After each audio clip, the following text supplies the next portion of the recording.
Hoy la Escuela de Práctica Jurídica de la Asociación Libre de la Abogacía realiza esta jornada con la intervención de Carlos Cruzado, autor junto a José María Mollinedo del libro Los ricos no pagan impuestos. Carlos comenzó ejerciendo la abogacía para posteriormente trabajar como auditor de cuentas y en el Ministerio de Hacienda como técnico. Ha participado frecuentemente en foros de debates, jornadas y mesas organizadas por universidades e instituciones públicas y privadas. Ha comparecido en diversas comisiones de parlamentos autonómicos y también en el Congreso de los Diputados. Seguramente algunas le habréis escuchado o bien en la radio o en la televisión. Yo te he visto en el intermedio varias veces, en la cadena SER, cuando hay algún tema de actualidad política, fiscal y económica. Recientemente te hemos visto hablando sobre el caso de la pareja de Ayuso y aclarando conceptos y cuestiones de las que todos hablamos sin saber mucho, incluida yo. Además, Carlos y yo fuimos compañeros de la Facultad de Derecho cuando las calificaciones académicas de las asignaturas salían en esos tablones de anuncios donde todos veíamos las notas que sacábamos y era público, y Carlos siempre estaba en el sobresaliente y en el notable, y yo nunca he pasado o de los 3 o de los 4 o como mucho de los 5. A pesar de eso hemos mantenido una cierta relación a lo largo de los años. En fin, no me quiero extender más. Gracias por las que estáis aquí y los que estáis conectados a través del Zoom, y cuando Carlos termine la intervención pues podremos debatir el tema sobre el que va a hablar en relación con su libro o cualquier otra cuestión que queráis preguntarle que os acerca y que os interese. Cuando quieras, Carlos. Vale, sí, cambie de lugar para que ahí lo grabo. Vale. Pero cambia de diseño de ¿Así? ¿Mejor? Sí, Por la cámara, debe ser por algo de la cámara, ¿no? sí, sí. Cuando quieras. Bueno, muchas gracias, María Jesús. Es un placer estar aquí, estar contigo. Efectivamente fuimos compañeros. Hay otra compañera por aquí detrás, Mercedes. Hace ya muchos años que estuvimos en la facultad juntos. Entramos, de hecho, antes de que muriera Franco. Esto ya lo digo todo. Pero bueno, lo primero, agradecer a María Jesús muchísimo, a la Asociación Libre de Abogadas y Abogados, al Colegio de Abogados, que presta esta sala, ¿no? Y a todos los que habéis venido o estáis desde, bueno, a distancia, ¿no? Espero que, aunque sean una hora un poco extraña, hasta de las 4 de la tarde, no os produzca demasiada somnolencia, ¿no? Mi intervención. Este libro lo he escrito con un compañero de mi organización, que es PESTA, la organización de técnicos del Ministerio de Hacienda. Y bueno, lo que hemos pretendido es dar ciertos apuntes, ciertas claves de la fiscalidad, del sistema fiscal en España, desde sus inicios en los años 70, finales de los 70 hasta ahora, y hacemos un recorrido muy breve por algunos de los hitos, tanto de la fiscalidad como de la aplicación de la fiscalidad, ¿no? Como la agencia tributaria pues aplica la norma. El título del libro, Los ricos no pagan IRPF, se lo tomamos prestado a José María Aznar, que os sorprenderá a algunos, que lo pronunció en el año 98, que ya años dijo esto, y Sánchez también, coinciden los dos. Sánchez hace 20 años después, en el 2018, dijo lo mismo, ¿no? Los ricos no pagan IRPF.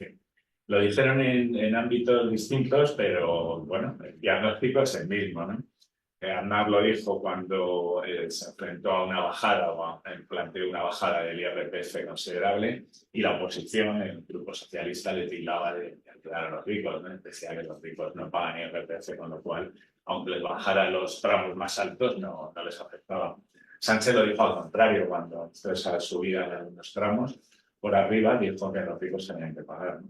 Lo cierto es que llevan razón, los ricos no pagan IRPF, no hay más que ver la estadística de la agencia tributaria año tras año, y bueno, vosotros desde luego conocéis, creo que todas y todos conocéis bien el tema, y sabéis que los ricos se valen de... Bueno, cuando hablamos de ricos siempre me preguntan, ¿y qué son los ricos? Esta semana creo que un diputado de Vox decía que los ricos eran para el gobierno los que ganaban más de 30.000 euros o algo así, una barbaridad, ¿no?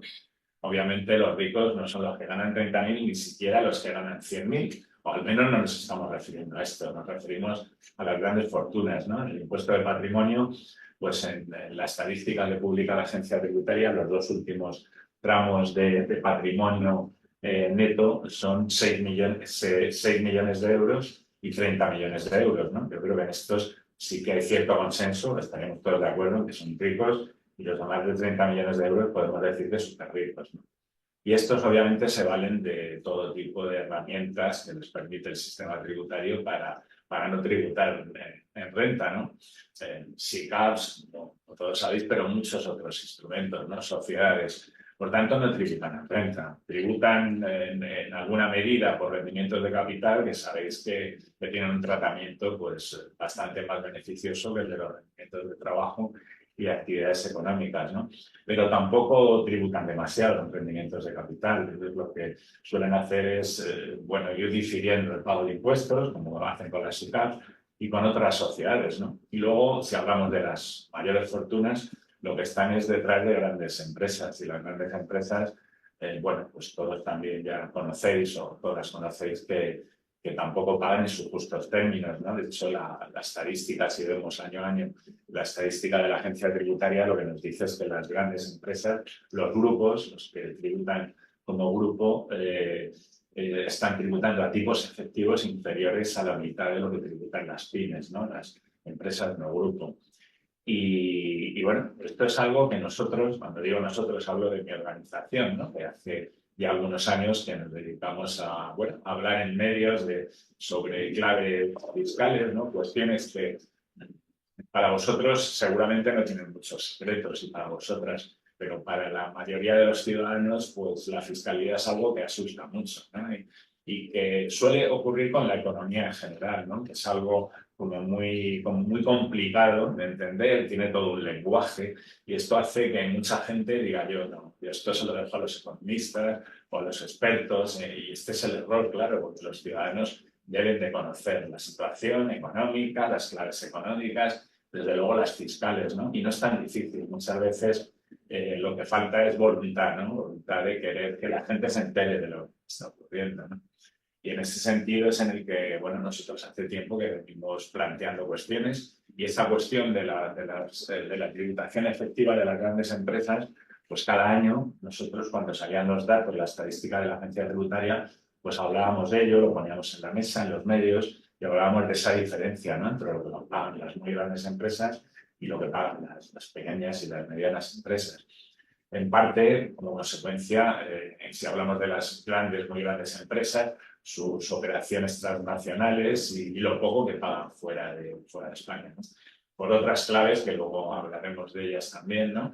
Pero esto nosotros año tras año lo íbamos planteando, y siempre salía algún sector muy liberal, o la COE, ¿no? Todos los años nos recriminaba el que estábamos comparando beneficios mundiales de estas empresas con impuestos pagados en España, que no tomábamos en cuenta lo que se pagaba afuera, ¿no? Desde hace ya 5 o 6 años, la agencia tributaria publica una estadística, un informe que tienen que presentar las grandes transnacionales en Europa, las empresas que tienen una cifra de negocio superior a 750 millones de euros, y tienen que dar a la agencia tributaria de cada país, donde está la matriz, información país por país de sus operaciones, del número de trabajadores, de los beneficios, de los impuestos pagados. Sería muy interesante que este informe fuera público. No lo es, tienen las agencias, y la agencia española desde hace 5 o 6 años va publicando la estadística, ¿no? Y esta estadística pues demuestra que efectivamente estas empresas no pagan ni dentro ni fuera, ¿no?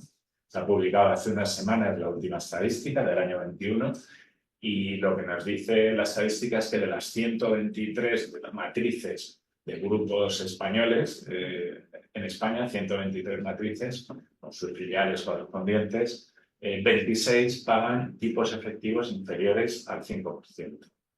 De hecho, no llegan ni al 3% de media, 2,9% de media. Y aquí ya estamos computando los impuestos pagados en todo el mundo, ¿no?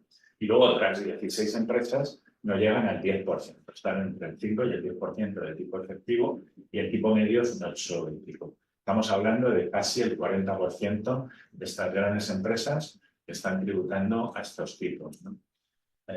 ¿Por qué? Bueno, pues los que conocéis algo más de fiscal, sabéis que estas empresas que tienen sus filiales en el extranjero, no se aplican una deducción para evitar la doble imposición, sino que directamente están exentos los dividendos, las plusvalías obtenidas en el extranjero por estas empresas, con independencia, sí teniendo en cuenta que no sean paraísos fiscales donde están estas filiales, pero con independencia de lo que pagan. Y a la vista de esta estadística, pues vemos que efectivamente tampoco están pagando. Decía el director de la OCDE, José Gurría, hace unos años, que teníamos un problema grande. Sabéis que la OCDE hace años ya que se viene preocupando porque poco que pagan todas estas grandes, no solo tecnológicas, en general grandes empresas transnacionales, y decía que teníamos un problema. Los convenios que se venían firmando desde hace años para evitar la doble imposición se habían convertido en convenios de doble exención, ¿no? Esta es la actualidad, aunque sobre este tema sabéis que la OCDE empezó a plantear algunas medidas BEPS hace ya 15 años, y bueno, ahora estamos viendo algunos de los productos, ¿no? Ese 15% mínimo que van a tributar estas grandes empresas, ¿no? En España, el gobierno anterior de coalición ya estableció un 15% mínimo sobre la base imponible de la OCDE y ahora de la directiva de la Unión Europea.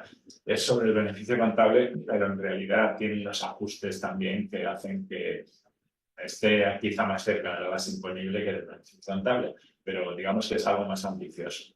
Bueno, a esto sí que se ha llegado, está costando mucho implementarlo, pero algo que parecía imposible hace unos años, pues ahora, en consecuencia de nuevos aires de fiscalidad internacional que están sobre la mesa, aunque en España no llegan tanto esos ecos, está ocurriendo, ¿no? Está ocurriendo que instituciones como el Fondo Monetario Internacional empiezan a replantearse y, de hecho, a dejar de plantear temas como que la progresividad de los impuestos lastra el crecimiento, que ha sido el mantra que hemos estado viendo durante muchos años, ¿no?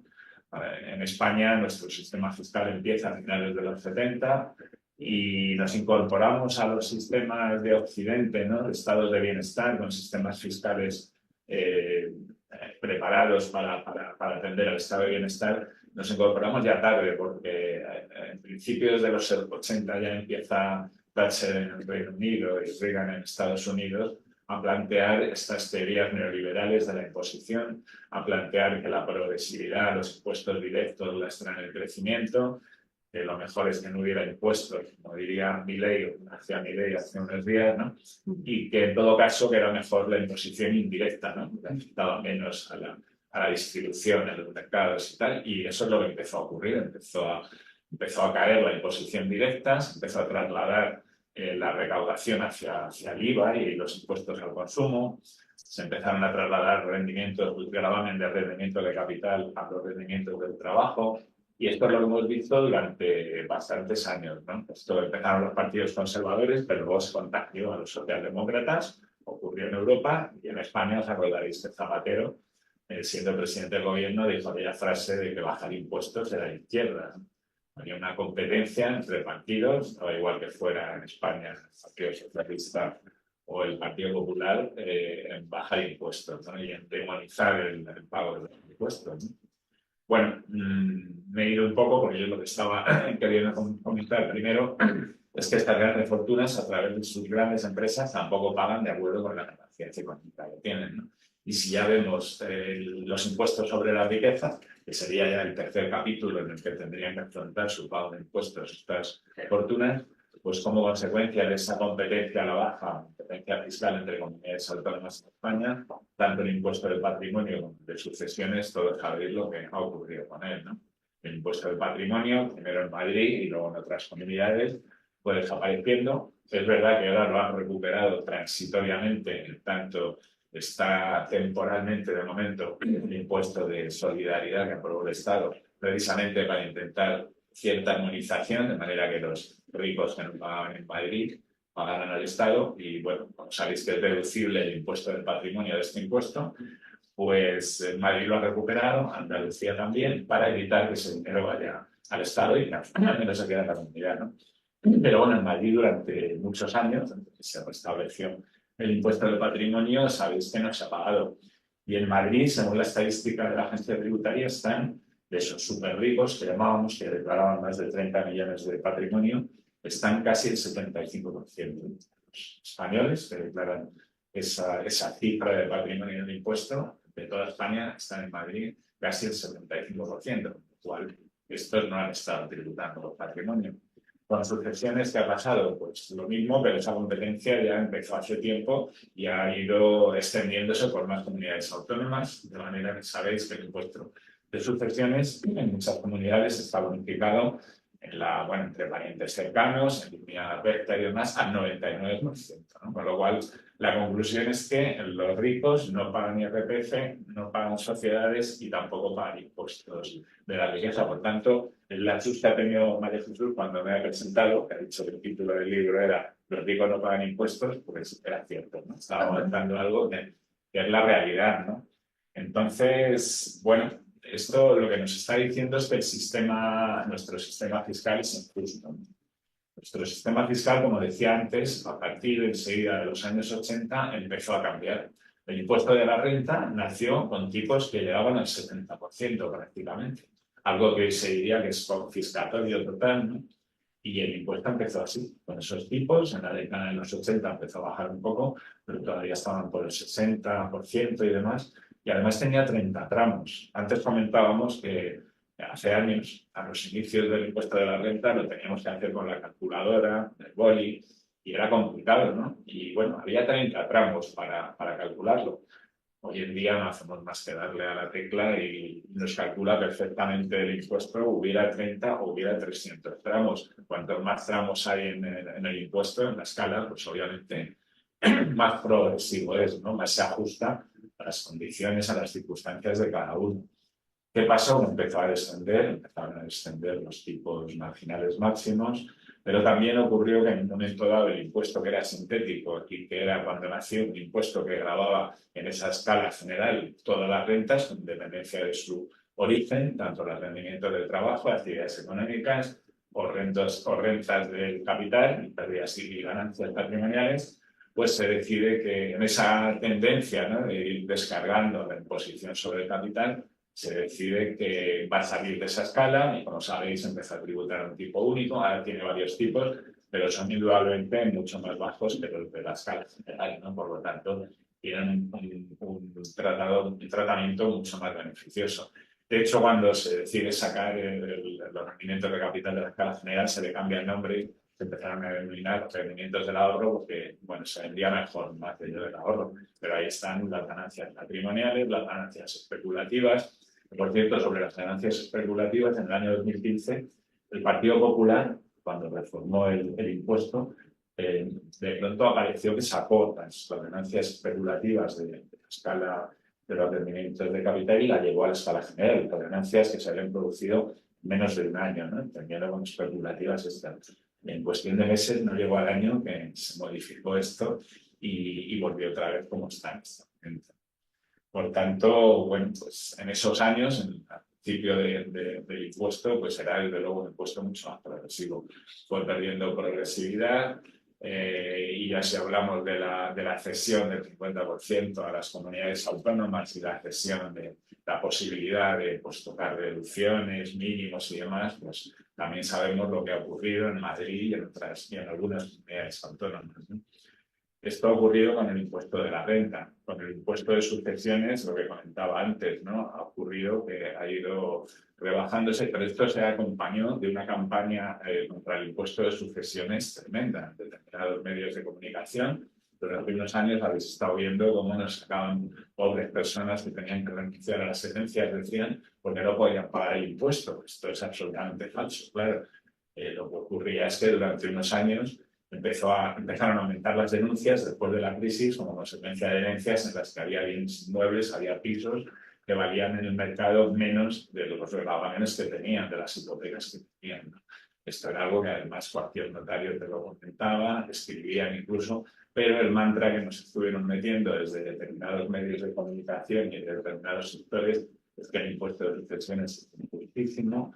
Grava 2 veces, decían que era un doble gravamen. Es curioso porque cuando hablan los liberales del doble gravamen en los impuestos, siempre hablan de los impuestos de la riqueza. Y además siempre hablan del impuesto del patrimonio, del impuesto de sucesiones, ni siquiera hablan del IBI, que es un impuesto a la riqueza, de lo que pagamos todo el mundo, ¿no?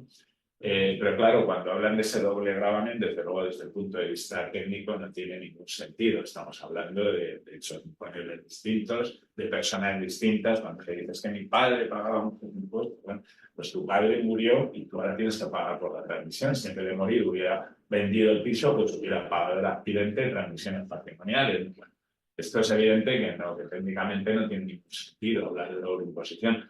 Pero desde el punto de vista económico, si esto se admitiera, pues tendríamos que decir que cuando estamos pagando el IVA hay una doble imposición, porque nuestra renta con la que consumimos ya ha tributado en renta, ¿no? Esto nunca se plantea. Esto se plantea de los ricos y de los impuestos que graban la riqueza, ¿no?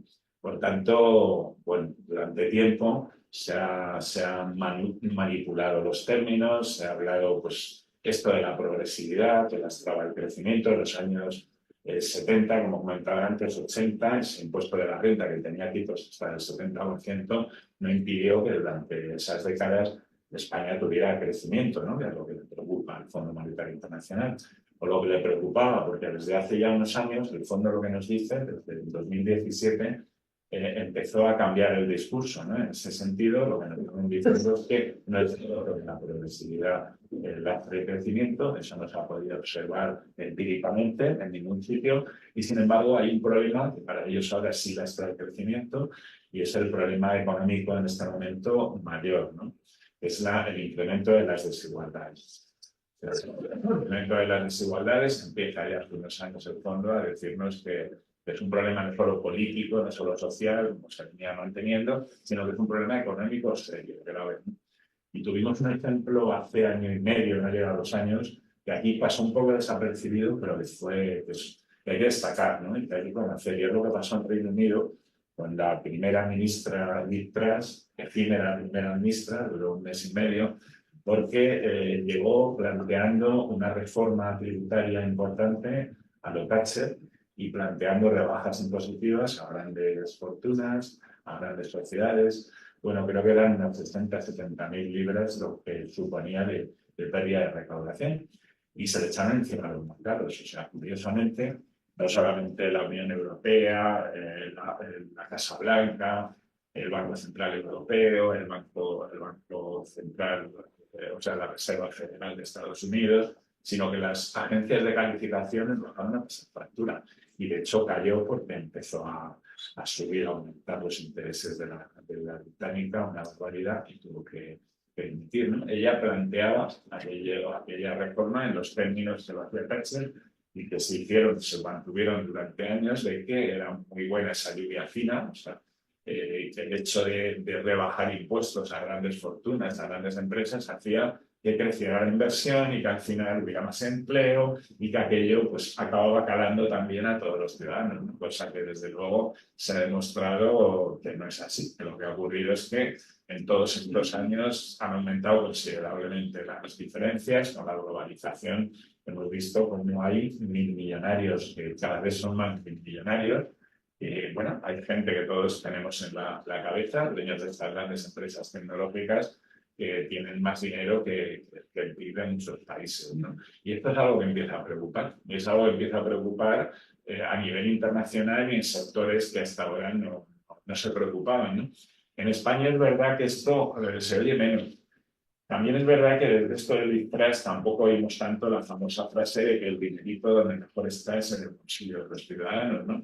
Pero seguimos viendo propuestas, y aquí en Madrid, digo, ¿no? Y de todos lo sabéis, las propuestas de la presidenta de la Comunidad de Madrid en la misma línea, ¿no? Aplaudiendo lo que Milei decía hace unos días, ¿no? De que la justicia social es un desastre. Previamente había dicho la presidenta de Madrid que la justicia social era un invento de la izquierda, ¿no? Pero no se dan cuenta que están yendo contra la Constitución española. La Constitución establece en nuestro artículo 1 que España se constituye en un Estado social y democrático de derecho. En su preámbulo habla de la justicia social, decir que los impuestos son un robo, como decía Milei el otro día, y como le aplaudía tanta gente. No sé si le aplaudían luego los empresarios, luego salieron a revertirse, ¿no? Pero existió la foto con él. Y todo esto son barbaridades que que ponen en entredicho pues, lo que son los estados de bienestar y bueno, es lo que podemos llamar anarcoliberales o anarcocapitalistas, ¿no? Que demonizan los impuestos, y lo malo es que esto es algo que va teniendo su parroquia y tiene panas y tiene seguidores entre los jóvenes. Todos nos acordamos de lo que pasó hace 2 años con los youtubers estos famosos que se fueron a Andorra y hablaban de que esto es un infierno fiscal. Y el problema no es que ellos se vayan a Andorra y dejen de tributar, porque bueno, son 90, 100, los que sean, ¿no? El problema es que dan un ejemplo tremendo, ¿no? Tienen miles, millones de seguidores algunos que escuchan esto y bueno, realmente es verdad, ¿no? Y estos señores obviamente no se van yendo de un infierno fiscal, como dicen, sino que se van a un paraíso fiscal. No se van a Alemania, no se van a Países Bajos, no se van en fin, a cualquier país europeo, sino que se van a Andorra con un 10% de renta, ¿no? En definitiva, bueno, esta es la historia de la fiscalidad en España, cómo ha ido perdiendo equidad. Y en el libro, uno de los capítulos lo dedicamos a los estudios de opinión pública, política fiscal, ¿no? El CIS va publicando cada año, o si no cada año con cierta periodicidad, encuestas donde bueno, nos refleja la opinión de los ciudadanos sobre temas impositivos, presupuestos, sobre el estado de bienestar. También hablamos de un informe que publica también periódicamente el Instituto de Estudios Fiscales, en la misma línea, ¿no? El parámetro fiscal.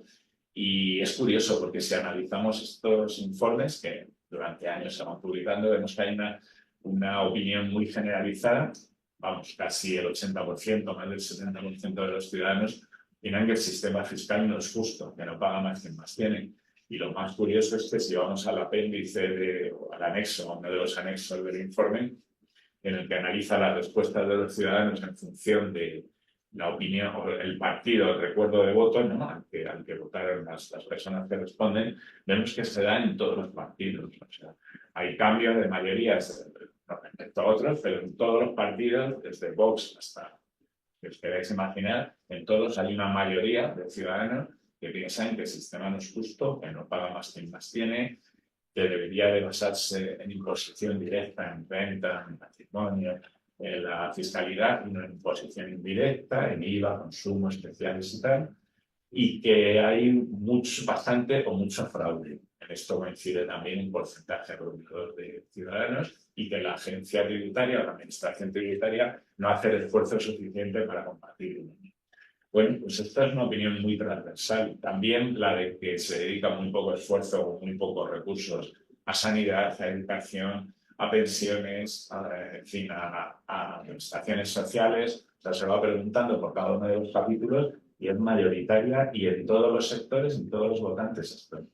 Luego nos preguntamos por qué entonces hay determinados votantes que votan a partidos que están diciendo, planteando justo todo lo contrario, ¿no?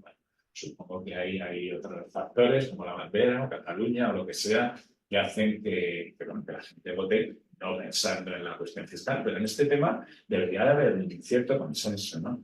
Sin embargo, lo que vemos son muchas voces o algunas voces que demonizan los impuestos y que están, si no como Milei, muy cerca, ¿no? Lo que está diciendo. Nosotros en el libro también no solamente analizamos lo que ha ocurrido en el sistema fiscal, si no vamos de tiempo. Hasta las 6 tenemos, ¿verdad? Teóricamente. Sí. Lo que tú veas. Vamos hablando de todas formas, si me queréis ir interrumpiendo, también los que estáis, ¿no? Lo pueden hacer también. Sí, claro. A ver, pico, luz, ¿dónde? Yo creo que... Bueno, acabo con una cosa perfecto. solo y ya, vamos, acabo. Luego hablamos sí. de las temas, que al margen de todos estos hitos del sistema fiscal y todas estas cuestiones, también analizamos la aplicación del sistema fiscal, ¿no? Como la administración tributaria viene aplicando, no exactamente con el principio, de acuerdo al 100% con el principio de igualdad, y de ahí también ese sobretítulo que habéis puesto, ¿no? A la charla de que Hacienda somos todos un eslogan, ¿no? El eslogan, os acordaréis, o algunas recordaréis, que es debido a la abogada del Estado, esta en el caso de Urdangarín, que llegó a decir que Hacienda somos todos era un eslogan, ¿no? Para evitar la legitimidad que tenía quien estaba intentando, ¿no? Que se procesara a la infanta. Y bueno, aquello, claro, decir que Hacienda somos todos es solo un eslogan, es desconocer el artículo 31 de nuestra Constitución, ¿no? habla del principio de generalidad, de igualdad y de progresividad. Dice, todos contribuirán a los gastos públicos, de acuerdo con un sistema tributario justo, inspirado en estos principios, ¿no? Pero es cierto que en la aplicación ya hemos visto que en el establecimiento del sistema pues no es todo lo justo que debiera, ¿no? Pero es que en la aplicación tampoco. Hay una buena parte de la ciudadanía que piensa que la agencia tributaria hay una doble vara de medir. Y la verdad es que ha habido hechos durante estos últimos años que, bueno, que les dan la razón. Todos recordamos el tema de Falciani, de este informático que se fue de la banca del banco HSBC en Ginebra con un listado de miles de personas de todo el mundo que tenían allí capitales amparados en el secreto bancario, entonces en Suiza. Y esa lista tenía una parte española que llegó a la agencia tributaria. Cuando cayó en Falciani en Francia, pues bueno, se entregó, le arrestaron, no sabemos. Lo que ha hecho es que llegó aquella lista a España, a la agencia tributaria, y la agencia tributaria tenía una lista donde aparecían una serie de nombres, una serie de números de cuentas o de depósitos y unas cantidades. O sea, era muy fácil abrir una inspección y ver qué había pasado ahí, ¿no? Porque evidentemente esas personas que estaban en ese listado no estaban en el listado de Hacienda, quiero decir, no estaban tributando en el IRPF por esos beneficios, esos intereses que tenían en aquellos depósitos, ¿no? Entre esta gente estaba casi toda la familia Botín. Os acordaréis algunos que lo visteis en los medios, apareció. Bueno, pues, ¿qué hizo la agencia tributaria? La agencia tributaria no abrió una inspección a todas aquellas personas, porque aquello hubiera supuesto, aparte de sanciones millonarias, en prácticamente todos los casos, responsabilidad penal. Estaríamos hablando de delitos fiscales, pues porque con creces superaba los 120.000 euros aquello, el dolor era evidente, y bueno, hubiera supuesto responsabilidad penal para toda la familia Botín, entre otros, ¿no? ¿Qué hizo la agencia tributaria? Bueno, pues la agencia tributaria, teniendo en cuenta que esa excusa absolutoria del delito fiscal que había, ahora cambió, pero bueno, no deja de ser una excusa absolutoria, que hay discusión sobre esto finalmente. Sabéis que el delito fiscal, si tú antes de que, aunque lo hayas cometido, si antes de que te abran una inspección, antes de que te llame el fiscal o te notifique una investigación fiscal o el juez, tú regularizas, reconoces o presentas declaraciones complementarias, que es lo que pasó con el emérito, que luego hablaremos de él también, pues te liberas del delito fiscal. Es lo que pasó en este caso. La agencia tributaria utilizó el único procedimiento de comprobación que no suponía poner en tela de juicio esas regularizaciones. Procedimiento que se llama de comprobación de cumplimiento de obligaciones formales y que, para entendernos todos, era algo así como una carta donde les decía, aquí hay esto y no me cuadra mucho, ¿qué pasa con esto, no? Y entonces la familia Botín dijo, uy, se nos había olvidado 230 millones de euros que se nos había olvidado pagar estos 4 años. Pagaron 230 millones de euros por los rendimientos de capital de estos depósitos de 4 años, no prescritos, ¿no? Y ahí acabó la historia, claro. Luego la agencia tributaria disimuló, lo mandó a la fiscalía, pero el juez al final acabó archivando porque se daba la excusa absolutoria y habían regularizado voluntariamente, ¿no? Y antes de que se pusiera una inspección, un procedimiento de comprobación que impedía aquello. Bueno, pues esto evidentemente es algo que nosotros, los técnicos de Hacienda, denunciamos en su momento. Incluso hicimos algo que no habíamos hecho nunca, nosotros somos como otros pseudo sindicatos que se dedican a poner querellas, ¿no? Pero metimos una querella a la dirección de la agencia tributaria. Pues nos pareció una prevaricación de libro y nos lo sigue pareciendo, aunque no le pareció a la jueza de instrucción, que lo archivó, la audiencia le hizo abrirlo, lo abrió y lo volvieron a archivar y al final aquello se quedó. Y es que no había mucha explicación, o sea, tenían todos los datos, ellos decían que lo hicieron para evitar la prescripción. No tiene ni pie ni cabeza porque habiendo una inspección se había paralizado, quedaban pocos días para uno de los ejercicios, pero habiendo la inspección se hubiera paralizado, obviamente, ¿no?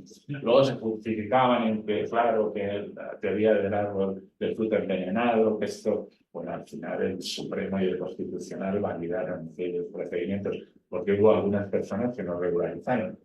Algún rico menor, digamos, no regularizó y acabaron siendo condenados por el delito fiscal. Aquí aquello llegó hasta el Supremo, luego al Constitucional, y hubo pronunciamientos de ambos en el sentido de que no.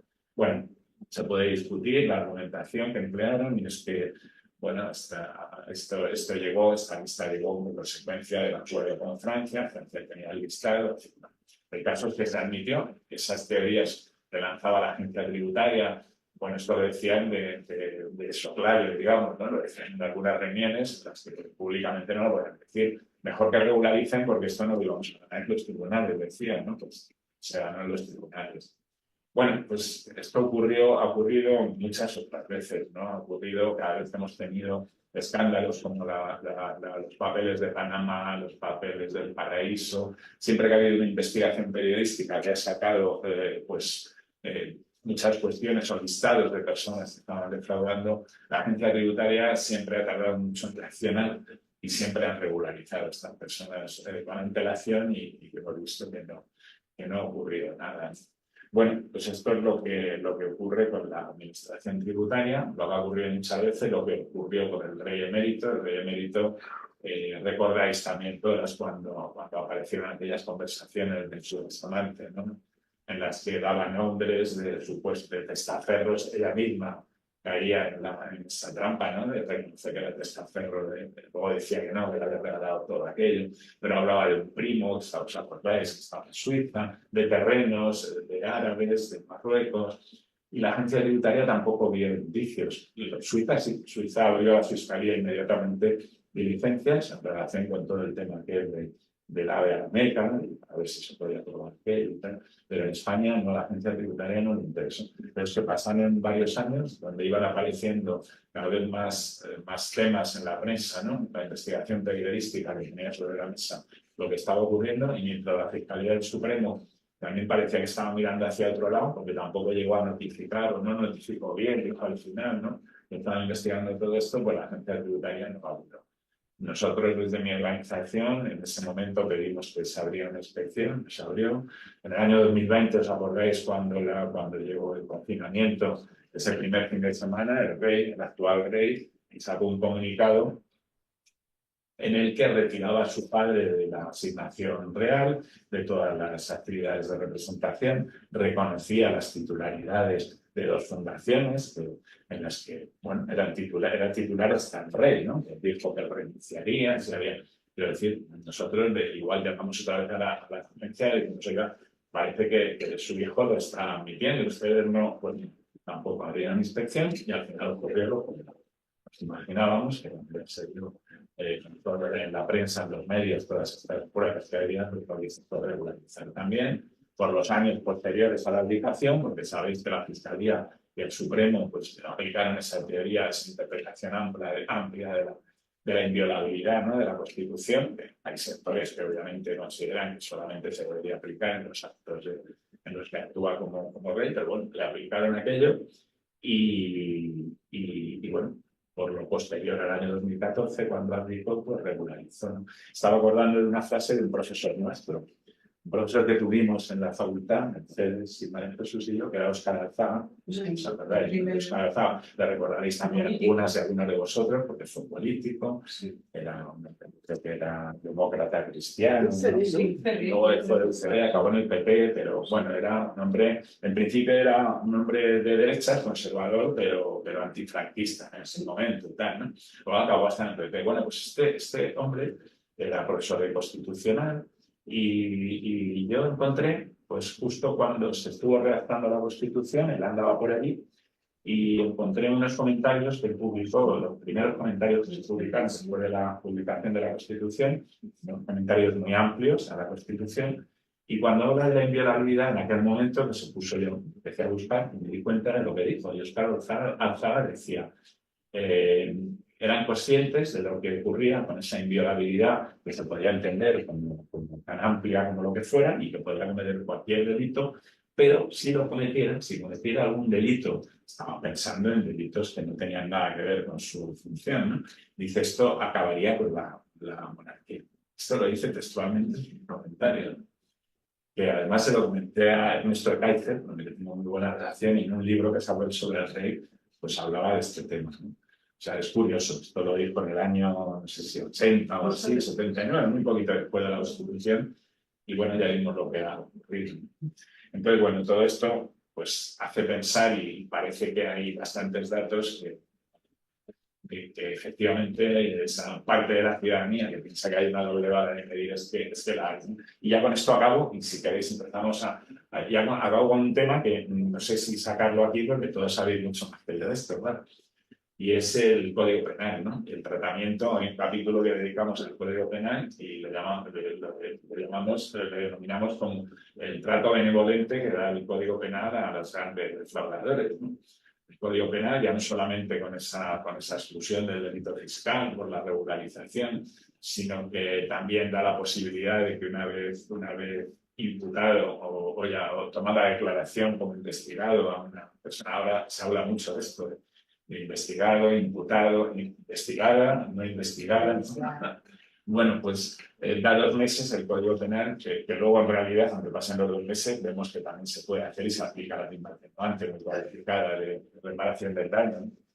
Entonces, la posibilidad de, en esos 2 meses, desde que una vez tomada declarada por juez, reconocer el delito por delitos fiscales, pagar, bueno, admitir la multa, la sanción que corresponda y se le aplica una atenuante cualificada, ¿no? Reparación del daño. Es lo que vemos que ocurre en todos los casos de esta gente tan famosa, ¿no? Que Shakira fue la última, pero vimos un montón de futbolistas, Cristiano Ronaldo, bueno, una lista interminable. Messi no, muchas veces se habla que Messi llegó a un acuerdo y tal, y Messi no llegó a acuerdo. Messi fue hasta el final y perdió en el Supremo, ¿no? Que le condenó. Pero en todos estos casos vemos que siempre se aplica ese atenuante que consiste en reducir 2 grados al final la pena, con lo cual no ingresa en prisión esta gente porque las penas siempre quedan por debajo de los 2 años y las sanciones quedan en las multas, a pesar de que el Código Penal contempla hasta 6 veces la cantidad de defraudado, en realidad siempre la multa que se impone es inferior a la vinculatoria de la sanción tributaria. Con lo cual esto, pues este tratamiento benevolente del Código Penal, que entiendo que se lo da a todos los delitos económicos, especialmente a los delitos contra la hacienda pública, pues también da mucho que pensar a los ciudadanos, ¿no? Que siempre ven que esta gente se acaba yendo, a pesar de las defraudaciones millonarias, como la de Shakira, no recuerdo cuántos millones eran, muchísimos, ¿no? Pues siempre se acaban yendo de rositas, digamos, ¿no? La sanción. Ahora, sobre esto me imagino que tendréis alguna opinión, sabéis más que yo, pero creemos que es otra cuestión que hay que cambiar. En definitiva, nosotros entendemos que hay que abordar una reforma fiscal amplia, una reforma fiscal que le dé sentido al sistema y acabe con los 3 problemas fundamentales que tenemos, que es una falta de suficiente equidad, a la que me he referido, la enorme cifra de economía sumergida de fraude, al menos en comparación con los países de nuestro entorno, poco relacionada con esta falta, digamos, no sé si de diligencia o de destinar los recursos suficientes a luchar contra el gran fraude, contra grandes empresas, contra las fortunas. Y bueno, estos son los problemas y la falta de suficiencia. O sea, siempre que comparamos la presión fiscal española con la media de la Unión Europea, pues en términos aritméticos estamos un poquito por encima, pero con una media ponderada, lo que debemos hacer, ¿no? Para que tenga más sentido de los países de la Unión Europea, seguimos estando en los estados 6-7 puntos por debajo de la media siempre. El último dato son 3 puntos, pero supone un diferencial importante, ¿no? A pesar de que algunos se empeñan en no utilizar la presión fiscal, sino que rápidamente nos hablan de otros índices como el esfuerzo fiscal, que es un índice muy discutible, pero que, bueno, viene bien cuando se quiere plantear que países con menos PIB tienen mayor presión fiscal, que al final esa fórmula es a lo que llega en muchos casos, ¿no? Presión fiscal es el índice que utilizan las organizaciones internacionales, la Unión Europea, la OCDE, y lo que nos dice es esto, estamos recaudando al menos en ese nivel, ¿no? Es verdad que nosotros no queremos que sea ese un dato, bueno, un objetivo, ¿no? Bueno, vamos a recaudar esto. Nosotros lo que pensamos es que tendría que haber un gran pacto, hoy en día parece que imposible el político, ¿no? Pero bueno, con todo lo que fueron los pactos de la Moncloa y todo lo que se pueda criticar, pues es verdad que ahí surgió este impuesto sobre la renta, el impuesto del patrimonio. y sería necesario un gran pacto, primero sobre la dimensión del Estado, cuál es el Estado que queremos, qué sanidad pública, educación, justicia, en fin, qué queremos en el Estado, y a partir de ahí pues diseñar un sistema que sea suficiente, que recaude lo suficiente y que sea justo, ¿no? Esta es nuestra propuesta. Y al final, pues creemos que también tiene que ir acompañada de esa modificación del Código Penal, el delito fiscal o establecer, en fin, algunos parámetros que cambien esta situación. Y también, aunque muy al final y muy tangencialmente, hablamos de la necesidad de reforzar el control del gasto público, de modificar desde el Tribunal de Cuentas hasta la última intervención de un ayuntamiento, de una entidad local, porque han demostrado que no ha servido para atajar buena parte de los escándalos que hemos visto y del despilfarro que en muchos casos hemos visto, ¿no? Yo creo que ya desarrollamos el turno de... Carlos, dar el paso al chat para que Sí, ellos puedan vale. hacernos Me llegar las parece preguntas. fenomenal, Freddy, me dices cómo se hace. Ahora mismo lo hago. Pero mientras ellos van haciendo las preguntas y estamos allí donde dice chat, una pregunta, Carlos. Sí. Nos informaron ahora a propósito de la reforma de lo que eran los pagos de autónomos, que iban a ir sobre todo con los grandes despachos de la abogacía, que nos encanta. A nosotros no nos tocarán que de grandes despachos nada. Pero dijeron que iban a cruzar los datos bancarios de las cuentas bancarias con lo que realmente se iba cotizando y que iba a haber una campaña en Hacienda para eso. ¿Se van a pillar a los grandes despachos o solo nos pillarán a ellos? Bueno, los cruces Los pequeños. fáciles de hacer, los datos se tienen, cada vez, de hecho, tiene más información la agencia tributaria. El problema muchas veces es de falta de efectivos para depurar toda esa información. A nivel internacional hay una cantidad de información abrumadora desde que se empezaron a firmar aquellos convenios de intercambio de información de cuentas financieras y demás. Y a nivel de Estado, pues también se pueden hacer y se están haciendo todo tipo de procesos. Claro. Otra cosa es que se hagan y se dediquen pues, a determinados autores. Sí que tengo la información, ¿no? Sí, sí. Vamos a ver si... ¿Alguna pregunta por aquí? Sí, sí. Y ahora primero del chat. Yo te quería preguntar. Bueno, Bueno, vale, no iba a intentar. Bueno, Venga. no, yo también te quería comentar, Carlos, Sí. cuando hablas de este panorama un poco demoledor, pero también algo esperanzador, ¿no? Has apuntado alguna. ¿No hay también, digamos, una falta de pedagogía o un componente de cultura mediterránea muy importante? Porque en los países nórdicos, por lo menos hasta no hace mucho, la gente paga los impuestos de una manera mucho más concienciada, a sabiendas de que eso es la manera de mantener una serie de servicios, y aquí seguimos todavía con una cultura bastante arcaica, ¿no? De que cuanto menos pagues, más listo eres. Eso sigue existiendo. Quiero decir, no sé por qué, si es indiferente por lo que también has contado, que da igual que haya partidos de un signo o de otro gobernando, que digamos que tampoco haya un interés grande en que haya un pacto de política fiscal un poco, bueno, pues que adopte todo esto que has contado, pero sobre todo yo creo que echo de menos una falta de pedagogía, ¿no? Sí, claro. Empezando por esto último que decías de los partidos, es verdad que durante años he citado lo que decía Zapatero y es verdad que se han ido cambiando los gobiernos y ha habido rebajas en el IRPF, ha habido traslado de recaudación de imposición directa e indirecta. Empieza a cambiar un poquito. En los últimos años el gobierno de coalición ha dado unos pequeños pasos, creemos que pequeños, pero es verdad que ha dado algo de progresividad al sistema, ¿no? Se ha creado ese impuesto de solidaridad intentando atajar la bonificación del 100% del impuesto de patrimonio. Se ha conseguido de momento, se han metido estos impuestos, estos impuestos a la banca, a las energéticas, se han incluido, aunque no se ha equiparado la tributación de los rendimientos de capital a los de trabajo, pero sí que se han incluido los nuevos tramos, se han subido los tipos, quiero decir, se han dado algunos pasos. Se puede decir que ahora mismo todos los gobiernos son iguales. Es verdad, hay que reconocer que este gobierno de coalición, el anterior, ha dado algunos pasos en esa mejora de la progresividad, ¿no? A implementar ese 15% mínimo, aunque sea poco, porque es sobre la base imponible del impuesto de sociedades.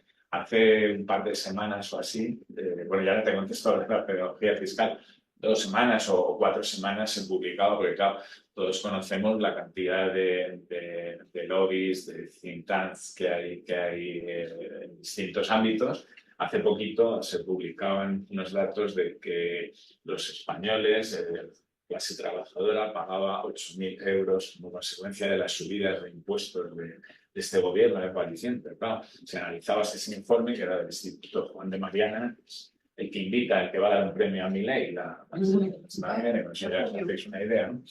Pues estos, claro, pues a ver, el informe no había por dónde cogerlo, porque estaban incluyendo la cuota de la empresa social, de la seguridad social, lo incluían el gravamen para el trabajador. La subida, el impuesto a la banca, el impuesto a las energéticas, el impuesto de solidaridad de grandes fortunas. En fin, no había por dónde cogerlo, ¿no? Pero bueno, son datos que están ahí, que los publican muchos medios, según el instituto de tal, y mucha gente, volviendo a lo que decía al principio, pues que no entiende, y pues si esto lo dicen los expertos, los que saben de esto, no será verdad, pues es una barbaridad, ¿no? Volviendo a la pedagogía, lleva toda la razón. Hablabas de países mediterráneos, se habla muchas veces del carácter, ¿no?, de los países del sur y tal. Yo creo que es una cuestión de democracia, ¿no?, y de transparencia.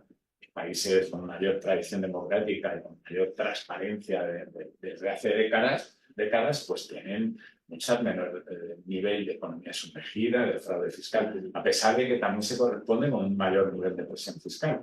Muchas veces se dice, bueno, es que aumentar la presión fiscal aumenta también el fraude, ¿no? Que en principio, así como en laboratorio, parece que sería lógico. Sin embargo, nosotros hicimos un estudio hace ya unos años de todos los países de la OCDE y lo que nos salía es que los países con menor transparencia, con mayores niveles de corrupción, tenían mayores niveles de economía sumergida, de fraude, y tenían todos menos niveles de presión fiscal. O sea, y sin embargo, los países con mayores niveles de presión fiscal tenían más transparencia y tenían menos fraude, ¿no? Es una cuestión de democracia. Sin duda, los países nórdicos, como decías, los países que llevan muchos años de transparencia, hay países donde el ciudadano sabe exactamente en lo que se gasta el diputado el último céntimo, ¿no? Aquí estamos todavía muy lejos de esto. Es verdad que tenemos ya nuestras leyes de transparencia, pero tienen todavía poco recorrido y queda mucho por hacer, ¿no? Eso es fundamental. Eso por un lado. Y por otro lado, la pedagogía, o sea, el ejemplo que tienen que dar las élites políticas y empresariales, económicas, ¿no? Y desde luego aquí de momento ese ejemplo no lo están dando mucho, ¿no? Sabemos lo que ha pasado y ahí sí que los distintos partidos nunca han atajado, digamos, de forma férrea la corrupción, siempre ven la paja en el ojo ajeno, nunca la han visto en el suyo, y esto también influye, claro, en los ciudadanos. Obviamente un ciudadano no está a pie de calle, no está tan animado a pagar sus impuestos y a pedirle al fontanero la factura cuando está viendo las cosas que vemos, ¿no? Yo recuerdo este señor que era el presidente de la Diputación de Castellón, Fabra, hace unos años, que fue procesado por un montón de delitos, al final salió dando una rueda de prensa pavoneándose de que solo le habían condenado por delito fiscal. Y es que recuerdo que aquel día había compañeros suyos en el Congreso de los Diputados diciendo lo mismo. Tanto que se hablaba de corrupción y tal, y solo se le ha condenado por delito fiscal. Pero una condena por delito fiscal a un político yo creo que es. Y luego recuerdo también al presidente de la COE, no hace tanto, quitando importancia a los delitos fiscales y comparando las infracciones tributarias, incluso los delitos fiscales, con las infracciones de tráfico. Llegó a decir, yo leí decir, bueno, ¿quién no ha cometido una infracción de tráfico y tal? No estaba hablando de algunas empresas, de algunas sociedades que estaban incurriendo en delitos fiscales. Con ese panorama, desde luego, es difícil que podamos elevar. Tienes una pregunta. Sí, aquí hay dos. ¿No pensáis que uno de los motivos de la falta de concienciación a la hora de pagar impuestos se debe al hecho de que no se fiscaliza bien el gasto público? Ojalá todo lo recaudado fuera educación, sanidad y pensiones. Hay demasiados agujeros oscuros por donde se va mucho dinero. Voy a hablar porque llevas hablando mucho más y creo que tienes que beber un poco de agua. Yo esto lo he comentado al final de pasada, ¿no? Que por supuesto que es importante mejorar el control de los gastos, sin duda. Bueno, incluso casos de corrupción que se les han pasado, pues eso, el Tribunal de Cuentas, no decimos nada de las intervenciones en los ayuntamientos, ¿no? Lo que ha habido y que hay que regular esto, sin duda. Con lo que no estoy tan de acuerdo es con que se vaya mucho dinero, dice mucho dinero, se va dinero, que desde luego hay que atajar, ¿no? Pero hay que estar recordando siempre las cifras, las grandes cifras de los presupuestos, ¿no? Cuando hablamos de impuestos siempre tenemos que recordar que en educación, en sanidad pública, creo que ya estamos cerca o pasando los 100.000 millones. De educación, unos 70.000 millones. En pensiones estamos cerca de los 200.000 millones. Bueno, pues ir sumando y veremos que obviamente el grueso de nuestros impuestos va ahí. De hecho, cuando las comunidades autónomas, que sabéis tienen las competencias de educación, de sanidad, de prestaciones sociales, yo no sé si está en torno a un 80 o incluso a un 80, o superior al 80% del gasto de las comunidades autónomas en gasto social, ¿no? Por eso cuando dicen lo de que bajar impuestos es bueno, se recauda más. O sea, eso está demostrado que bajar impuestos recauda menos, eso sin duda. Y si desde luego recaudas menos, sensiblemente menos, se va a afectar el gasto social siempre. O sea, siempre va a salir afectado la educación, sanidad, pensiones, prestaciones sociales, esto siempre. Y hay una segunda parte de eso. ¿Sería viable que cada ciudadana pudiera decidir a qué fines destina los impuestos que voluntariamente pague? Bueno, esto parece bastante inviable, ¿no? Puedo negarme de alguna manera a gastar armamento. Bueno, esto o a pagar dietas y sobresueldos a los políticos. Hay gente que lo hace, ¿no? Hay gente que se declara contra el ejército y que quita su parte. Bueno, esto como activismo, como gesto, pues puede valer quizá, ¿no? Pero desde luego no tiene mucho sentido económico, ¿no? Desde luego los impuestos no son finalistas, los impuestos van dirigidos al mantenimiento del gasto público. Entonces, claro, si cada uno decide a qué fines destina los impuestos, esto sería un poco complicado. Hay una parte muy pequeñita que es la de la asignación a la Iglesia o asignación a fines sociales, muy pequeña, ¿no? Que en la de la Iglesia, claro, no es esa persona la que está decidiendo a dónde van sus impuestos, está decidiendo a dónde van esa parte de los impuestos de todos. Otra cosa es como ocurre en Alemania, en otros países, que el que se considera católico o lo que sea, o anglicano, pues decide dar una parte de sus impuestos a su iglesia, ¿no? Aquí no es así. A pesar de que mucha gente piensa eso, la realidad es que la parte que va a la iglesia de la asignación no es la parte de las personas que ponen la cruz, va de todo, del bolsillo de todos. Enrique. Es que yo creo que la falta de educación fiscal, que existe mucho, también porque hay muchos mantras que los crea, en mi opinión, la derecha, los medios de comunicación social. Por ejemplo, habla el sueldo de los políticos. Esto no es un problema. Pero el presidente del gobierno no le gana 105.000 euros. No llega. No llega. Entonces, ¿cuánto gana un directivo de la SEPI? Por ejemplo, yo llevo un asunto que era obligar a la SEPI a que, por la directiva o por la ley de transparencia, publicara los sueldos de los componentes del Consejo de Administración. Bueno, digo, oiga, que está eso en la ley, ganamos el pleito. No había manera. Ya en una entrevista con el de Recursos Humanos dijo, es que no hay manera, estos señores, bueno, ¿cómo que estos señores se oponen? Digo, ¿cuántos cientos de miles de euros ganan? Pues para andar con ese ocultismo. Bueno, pues es un problema, porque yo no sé si eso se resolvió. Recuerdo al Supremo, yo ya me jubilé y no he perdido la pista. Pero la clase dirigente española es muy reacia a que se sepan los sueldos. Sí, pero los sueldos... Perdona, y luego hay otro problema. Y esto genera la cultura esta de que si los políticos, de que no, que luego se va eso en asuntos oscuros, que no sé qué. No, usted tiene que haber transparencia y tiene que conocerse los sueldos del sector público. Luego hay otra cuestión. Vamos a ver. Una persona que tenga varios pisos cobra de alquiler a lo mejor 8.000 euros al mes.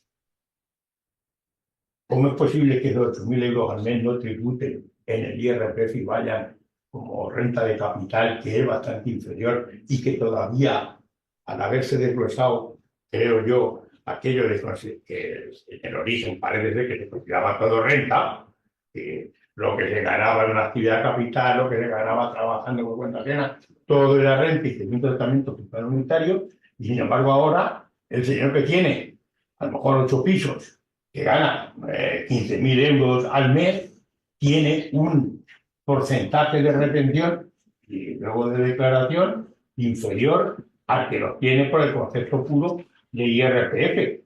Y parece que eso es irresoluble. Pues dicen, no, la doble imposición, ¿qué doble imposición? Es la imposición única, entiendo. Sí, bueno, no en el caso de los rendimientos inmobiliarios, o sea, no en los casos de rendimientos procedentes de inmuebles. Los rendimientos de valores nobiliarios son los que, o los rendimientos de capital son los que tributan a menor porcentaje. Los rendimientos de mercado inmobiliario sí que tributan a las cantidades. Hay diferencia. Hay diferencia con rendimientos de capital, con todo lo que son intereses, dividendos, beneficios, ganancias de fondos, en fin, todo lo que son rendimientos de capital. Pero no sé qué decías al principio, lo de los sueldos, ¿no? Bueno, con los sueldos, con la puerta giratoria, que me he comentado, también hablamos en el libro de la puerta giratoria, no solamente ocurre esto con los políticos, en la administración tributaria, los altos funcionarios de la administración tributaria están continuamente dando vueltas. Pero precisamente, sí, bueno, viendo un poco yo cuando acabé, cuando salimos de la facultad, estuve ejerciendo muchos años, por eso me ha gustado mucho venir aquí hoy, estuve ejerciendo muy poco tiempo, y luego ya enseguida me puse a opositar, ¿no? Y entré en Hacienda, ¿no? Y bueno, estaba mirando antes un poco el organigrama del colegio, vuestra junta directiva y tal, y vi que había una persona allí que era la inspectora de Hacienda, que salió, que entró, que fue, está en Price, creo, en Fiscalía Internacional, está en todo su derecho, ¿no? Qué raro, ¿eh? Qué raro. Qué raro. Bueno, pues es que me acordaba de una persona que fue secretario de Estado, que si era político, aunque era inspectora de Hacienda también, secretario de Estado de Hacienda fue, que es el presidente, el que preside la agencia tributaria, el secretario de Estado de Hacienda. Y os acordaréis cuando apareció todo el tema aquel de LuxLeaks, cuando se descubrió que Luxemburgo había estado haciendo acuerdos con muy grandes empresas, entre ellas también españolas, con Shakira también había hecho acuerdos, que pagaban menos del 1% de impuestos en Luxemburgo. Y esto salió cuando era presidente de la comisión de los que había sido presidente de Luxemburgo, ministro de Hacienda, era el que había gestionado todos aquellos acuerdos. Y luego resulta que cuando explota, él es presidente de la comisión, y aquello fue todo muy criticado, pero en ese momento, el que era secretario de Estado de Hacienda, cuando se firman esos acuerdos, era el antecesor de esta señora. Me he acordado por eso que era el socio de Fiscalía Internacional de Pricewaterhouse. Previamente había ocupado cargos de dirección en la agencia tributaria, en la Dirección General de Tributos, salió, estaba ahí y luego volvió como secretario de Estado de Hacienda, y él tenía que ocuparse de intentar resolver todo aquel problema que él, me extraña que siendo socio de Fiscalía Internacional no hubiera conocido aquellos acuerdos, que fue Price quien los manejó, ¿no?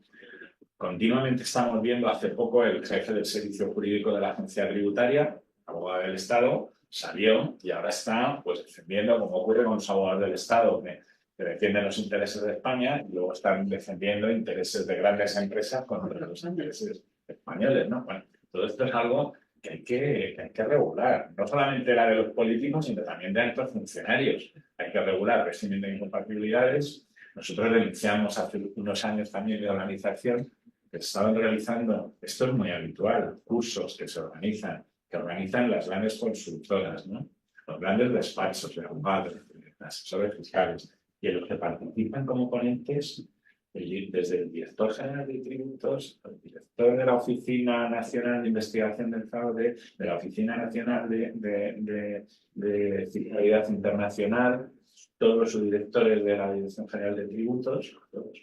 Y claro, nosotros decimos que están allí engrasando la puerta giratoria, ¿no? Porque luego cobrando, ¿no? Bueno, claro, por supuesto que cobrando. Pero no solo cobrando, nosotros denunciamos un caso en el cual estaban todas estas personas y cogimos el programa, conseguimos el programa de Semester, y era un programa para formar asesores de inversiones extranjeras en España y españolas en el extranjero, y era un manual de elusión, de cómo enseñar a eludir. Pero así, o sea, los temas eran optimización sucesoria, territorios más beneficiosos para tal. Esto lo estaban dando estos señores. Lo denunciamos, ahí se quedó, no pasó nada, ¿no? Pero parece fuerte, ¿no? Que el señor que estaba dirigiendo la Oficina Nacional de Fiscalía Internacional estuviera al mismo tiempo enseñando a los asesores de las grandes capitales y tal, como qué territorios serán más adecuados para hacer sus operaciones, en definitiva, para pagar menos, ¿no? Veía antes el currículum de esta persona donde se hablaba de que era como sociedad fiscalía internacional en esta empresa, y no quiero hablar de ella, ¿no? Estoy hablando también del que no fue, ¿no? Pues lo que hacen es, digamos, aconsejar al cumplimiento de las obligaciones tributarias, ¿no? Yo diría más bien que aconsejan cómo incumplir las obligaciones tributarias. Es lo que se hace en España. Y de hecho, en Pricewaterhouse, todos los despachos de asesoría grandes que puedes imaginar son los que están siempre en el foco cuando aparecen los papeles de Panamá, el LuxLeaks, cuando aparecen grandes fraudes. Siempre hay entidades financieras que son las que ayudan con la cantidad de corrupción, de casos de corrupción en los que se han involucrado los grandes bancos europeos. En teoría tendrían que estar todos suspendidos. Cuando no es uno es otro, parece que esto no ocurre, ¿no? Y con la asesoría fiscal pasa igual. Hablaba antes de la sentencia Messi. La sentencia del Supremo de Messi fue muy curiosa porque tiraba de las orejas a la Fiscalía de Hacienda porque no había puesto ante los tribunales a los asesores fiscales. ¿Os acordáis?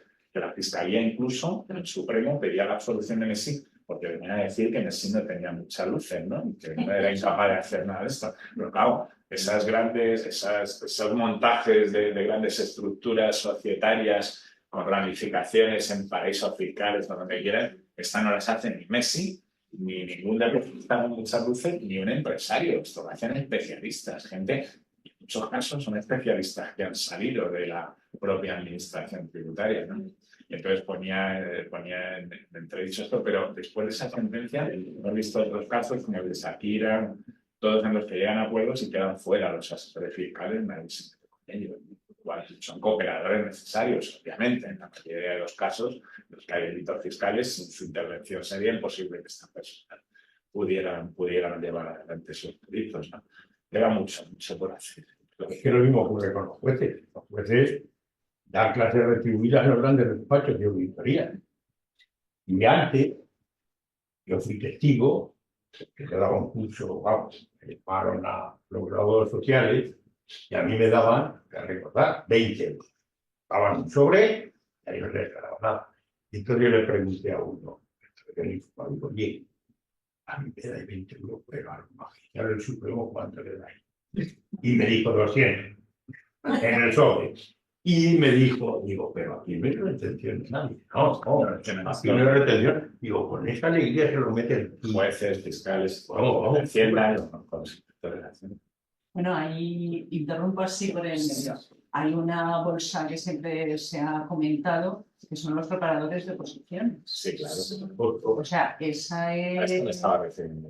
A eso te estaba refiriendo. Los preparadores de posiciones es bestial. Y ahí sí que tienes un control del opositor. O sea, que no los puedes hacer desaparecer a todos los que se presentan a la oposición y han sido preparados en algún sitio, ¿no?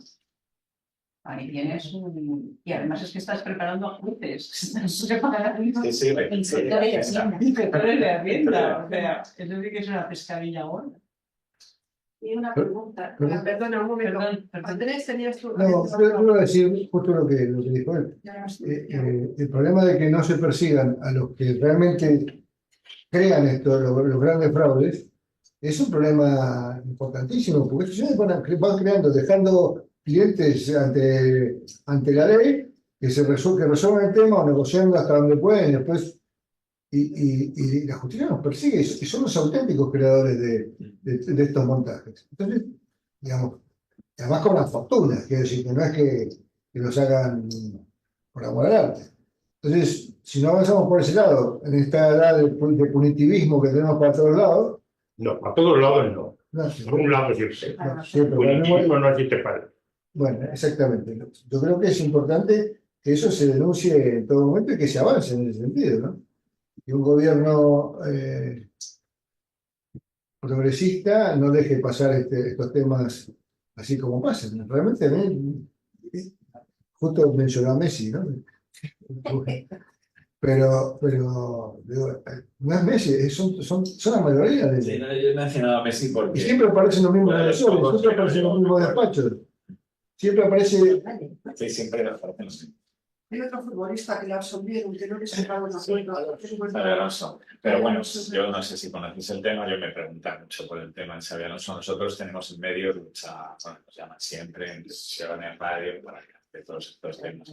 El tema de Xabi Alonso fue una sentencia inicial que yo no entendí, apareció y bueno, le absolvieron, ¿no?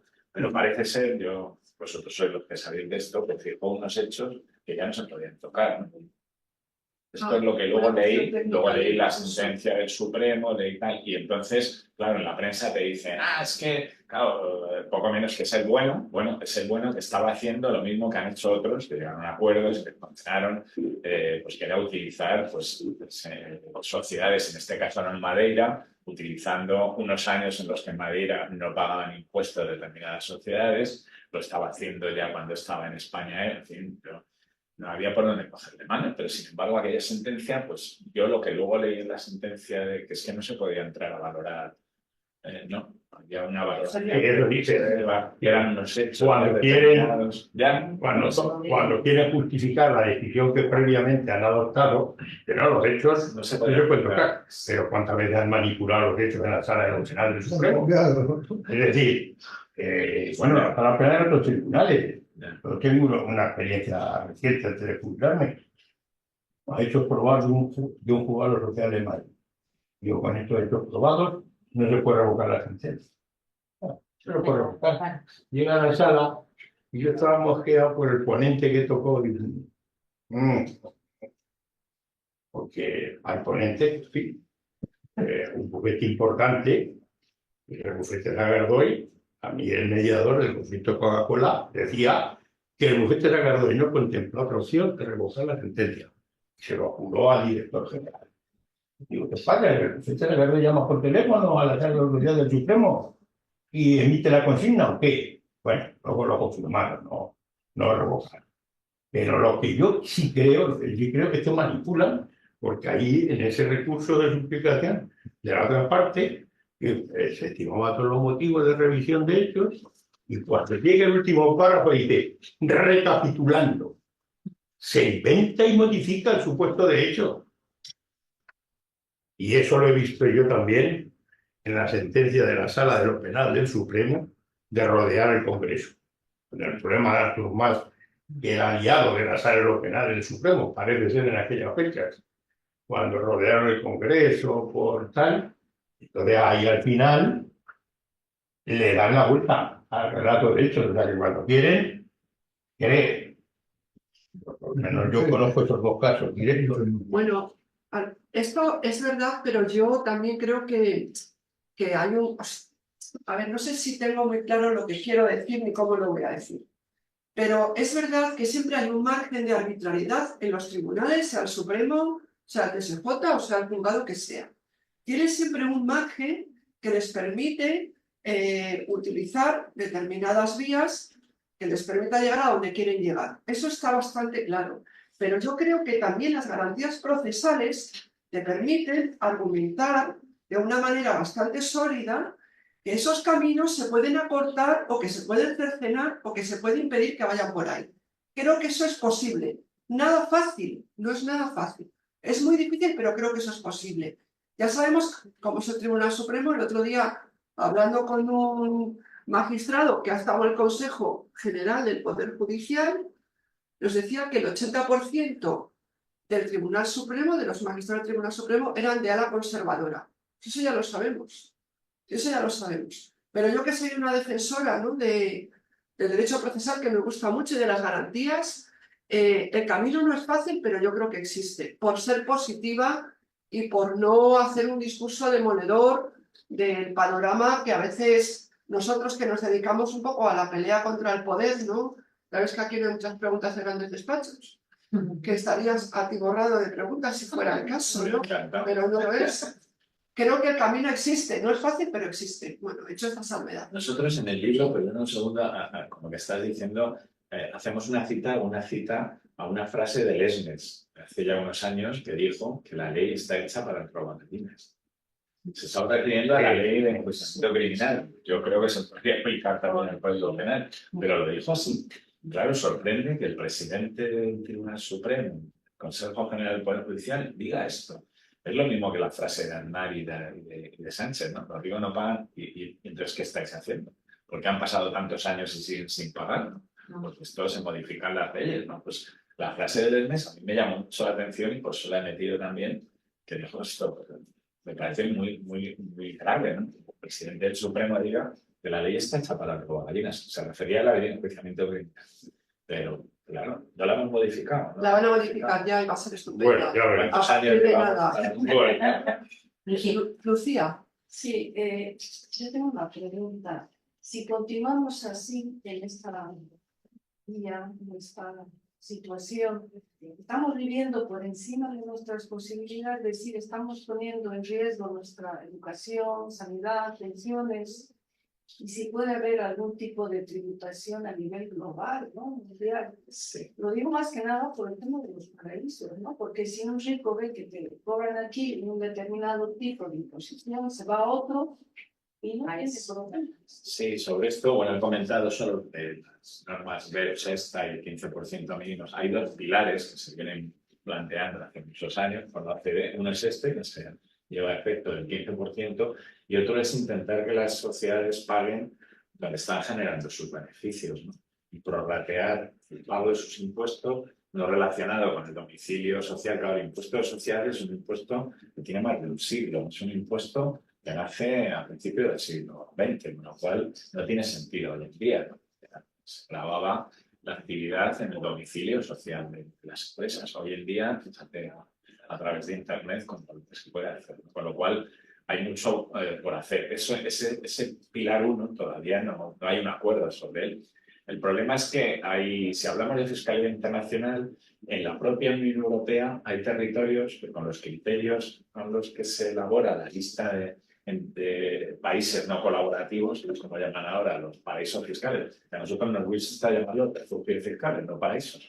Los paraísos fiscales es una mala traducción que se hizo en su momento de una palabra inglesa que en realidad era refugios fiscales. Y de hecho hemos conseguido, y vemos, porque nosotros, mi organización está, junto con otras organizaciones, hemos formado una plataforma por la justicia fiscal hace ya tiempo, y este año nos propusimos que la RAE cambiara la definición de paraíso fiscal, porque era idílica, era territorios donde se atraía las inversiones con tal. Entonces hemos conseguido cambiarla, la han cambiado ya se habla de refugio fiscal, donde se va para no pagar impuestos y tal, está muy bien. A nosotros nos gusta guarida fiscal, pero eso es muy fuerte. Hemos conseguido que sea refugio fiscal, que era la traducción bueno, real hemos avanzado un poquito, ¿no? Muy importante la Pero claro, el problema es que Europa dijo, después de la crisis, recordáis que con la crisis financiera, el G20, creo que fue el presidente de Francia el que dijo, se ha acabado la era del secreto bancario, se han acabado los paraísos fiscales. Lo dijo en el año 2009, me parece, 2008. Pues han pasado 16 años y no. Es verdad que hay cada vez más instrumentos de colaboración internacional, lo que comentaba antes de que hay más información, pero claro, en Europa, a Suiza se le obligó a abandonar el secreto bancario. Realmente lo hizo Estados Unidos, cuando las Torres Gemelas y tal se propuso evitar que el terrorismo que también estaba utilizando esto, pues lo hiciera, ¿no? Se le empezó a presionar a Suiza y se acabó el secreto bancario, ¿no? Pero se trasladó hacia otros sitios. Ahora nos vamos a Asia, a Singapur, nos vamos a sitios donde sigue no habiendo colaboración, ¿no? El informe hace poco, Gabriel Zuckman, que es un discípulo de Piketty y que es el que dirige ahora el Observatorio Fiscal de la Unión Europea, que ahora comentaré, está proponiendo un impuesto a los millonarios a nivel global, que fuera del 2% de su patrimonio anual, precisamente porque no pagan impuestos sobre la renta ni otros impuestos en sus países, ¿no? Y ahora en julio vamos a ver que Brasil, que preside el G20, va a plantear formalmente esa propuesta de impuesto a la riqueza a nivel global, aparte de recomendarlo a la OCDE. España está de acuerdo, Alemania creo que también, no sé si Francia, hay varios países y Bélgica que ya están hablando de ello. Al igual que se ha llegado a imponer ese 15% mínimo de las grandes transnacionales, se acabará imponiendo a las grandes fortunas también impuesto hoy en día parece muy complicado, pero yo creo en ese sentido soy optimista. Es verdad que el libro puede generar cierto desánimo, ¿no? De hecho me lo han comentado muchas veces, ¿no? Pero yo creo que la cuestión va a cambiar. Hemos visto en Davos, detrás del libro, ¿no? Hace un par de meses, esa lista de millonarios, que ya lo vienen haciendo 2 años, muchos, casi todos americanos, pero también bastantes europeos, 0 españoles, ningún español, que piden a los gobiernos que les graben. Warren Buffett decía hace unos años ya que pagaba menos que su secretaria, ¿no? Y en torno a esto, pues ya cada vez hay un consenso mayor, minoritario, pero grande, de multimillonarios que están pidiendo que les graben, ¿no? ¿Es porque consideran que es justo o es porque creen, como el FMI, cuando habla ahora de corregir la desigualdad, que esto puede poner en riesgo el sistema, ¿no? Que antes hablaba con uno de vosotros que recordaba que después de la guerra en Estados Unidos hubo tipos hasta del 90% en renta, porque había habido un crecimiento de las desigualdades tremendo, mal comparado con lo que está ocurriendo ahora. Entonces entendían que había que ir limitando ese crecimiento exponencial de la riqueza y se ponían esos tipos. Y no eran precisamente un partido comunista que estaba, un presidente comunista que estaba gobernando en Estados Unidos. En ese sentido, yo, como lo que decía al principio, creo que a nivel internacional está empezando a cambiar algo. Está empezando a cambiar algo, aunque sea con la intención de que el sistema lo pete, ¿no? O sea, cuando el capitalismo empieza en Estados Unidos, hay un señor que se dedicaba a hacer coches que se dio cuenta de que si pagaba bien a sus trabajadores no solo iba a vender 4 coches a los 4 ricos, sino que si aquello se extendía un poco, vendería 4 coches, ¿no? Pues esto, que es un poco el origen de esa idea del capitalismo, de las clases medias, de extenderlo y tal, está en peligro, porque ahora mismo todos los datos lo que nos dicen es que las clases medias se van estrechando. Tenemos trabajadores pobres, que esto no había ocurrido nunca, ¿no? Y ahora ya los tenemos. Y sin embargo tenemos personas que van duplicando sus fortunas año tras año, con lo cual todo esto seguramente tiene que hacer cambiar de alguna manera el panorama, aunque bueno, nosotros estamos aquí en España y no lo vemos a lo mejor tanto, ¿no? De hecho, con estas cosas como la visita de Milei y de toda la ultraderecha europea hace una semana o 10 días diciendo estas cosas, ¿no? De que los impuestos son malísimos y hay que acabar con ellos, pues esperemos. Ahora las elecciones europeas yo creo que es un test, ¿no? De ver si efectivamente la ultraderecha, que además dista un poco de lo que era el fascismo, ¿no? Cuando se habla de fascismo y tal, el fascismo era social, ¿no? Precisamente no eran liberales los fascistas, ¿no? Estos son ultraliberales, los que ahora se consideran fascistas, esta ultraderecha, estos autoritarios democráticos, ¿no? Se dice también. Bueno, vamos a ver qué pasa. Bueno, pues tenemos preguntas, en el chat no veo más preguntas. Esperamos en vuestro próximo libro, Carlos, preguntas con el ¿Cómo cómo contempla contempla incorporación de las criptomonedas? Sí, las criptomonedas, yo no las termino de entender, porque no he estudiado el tema, ¿no? Pero es verdad que llegaron y pusieron patas arriba todo lo que es el control tributario, claro, o sea, el fraude, el blanqueo, porque obviamente la aparición de las criptomonedas, que tiene en principio un objetivo muy, puede ser loable, ¿no? De hacer algo no sujeto al sistema y tal. Bueno, pues al final las criptomonedas se están empleando para blanquear y para defraudar de manera masiva, ¿no? Aparte de otros temas especulativos y como tantos jóvenes se han endeudado hasta las cejas creyendo que se iban a hacer millonarios, ¿no? Yo recuerdo cuando empezó el tema de criptomonedas que nosotros ya estábamos en los medios y me llamaron un programa, estos de Risto Mejide, este concepto de mentiras. Empezó a hacer un programa, sí, me llama Conferencia. Empezó a hacer un programa por la noche y le un programa a esto. Llevaba allí unos chavales jóvenes que se habían hecho millonarios de la forma más fácil, decían, ¿no? Con las criptomonedas. Pero claro, esto hacía que muchos jóvenes, el poco dinero que tenían, pues se pensaban que iban a hacer lo mismo. Y luego cayeron las criptomonedas y empezaron a perder pasta, ¿no? Y claro, el hecho de que no haya regulación, si ya tenemos problemas en la bolsa o tenemos problemas en los mercados regulados, la cantidad de historias que hay, pues claro, en el mercado, si no tiene ninguna regulación, creo que el problema es tremendo. Pero bueno, volviendo al tema, obviamente para la administración tributaria ha sido un problema grave, ¿no? Ahora se empiezan a poner, digamos, remedios para intentar solucionar esto, ¿no? Ahora cada vez se va teniendo más información, se obliga a las empresas desde el año pasado a dar información de los cambios, en fin, de las claves que están depositadas en algunas de estas entidades. Ya los que la tienen en entidades que están fuera de España tienen que presentar su declaración de bienes en el extranjero también, como 720. Y bueno, digamos que se va, de hecho, creo que este año en el borrador de la renta había cuántos cientos de miles de avisos a gente que podía tener, había tenido beneficios, ¿no? Ganancias patrimoniales en las criptomonedas. Y me estoy acordando de otra cosa que va este año y que además ya mucha gente me está preguntando, me parece que se está extendiendo mucho. No sé si vosotros lo conoceréis, de gente a la que le están imputando ganancias en el juego en sus borradores de la renta. Es que a mí ya me han llamado varios periodistas que personalmente habían tenido este problema. La agencia tributaria en el borrador, a los que les imputa ganancias del juego, pone una nota diciendo que si no ha tenido usted esto, se ha habilitado un procedimiento para denunciar con la oficina del juego, con la policía, con tal, porque parece que se está extendiendo mucho esto. De pronto han suplantado tu identidad y con tu identidad, tu DNI y tu nombre han cobrado ganancias, han tenido ganancias en casinos online de estos, Internet, se les están imputando. Sí, tenemos los toros, tenemos Roland Garros también. Entonces, bueno, si no hay más preguntas, muchas gracias, Carlos. Esperamos, Gracias a vosotros. Ahora nos queremos. Claro, sí. Oye, esperamos que el próximo libro, esperamos ardientemente, se llame Los ricos han empezado a pagar y Ah, nos daremos al tanto. Muy bien. Bueno, muchas gracias.